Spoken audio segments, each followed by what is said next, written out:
At first, it wasn't really that difficult, and I never really put too much thought into it because I was so focused on my job, and work was everything, and especially that type of work, you have to.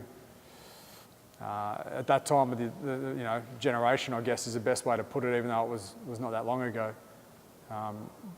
That always came first, and it was difficult, but you're surrounded by your mates. You're on something that's, in your mind quite important, and I guess for the nation it was quite important at the time as well, and world peace, so to speak. But when it starts becoming multiple tours, that's when you really do start to realise how much you miss. And for example, in the first 6 years of my daughter's life, I missed 3.5 years just from being away on operations or training. And that on the bad side, it takes its toll.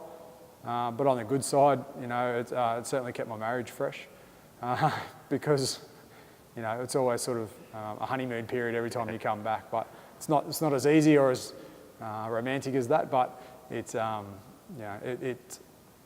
it can become difficult.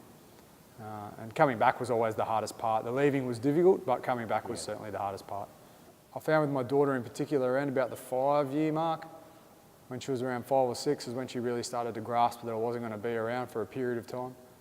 I guess it was for her, she could actually process it.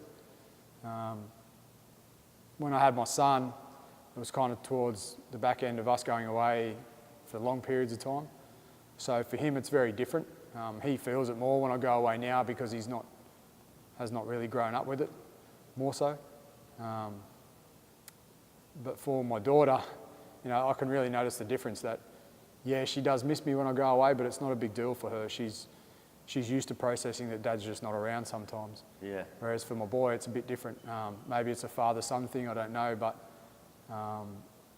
it's a lot harder for him to grasp that Dad's not around because he's just not used to me going away for such long periods of time.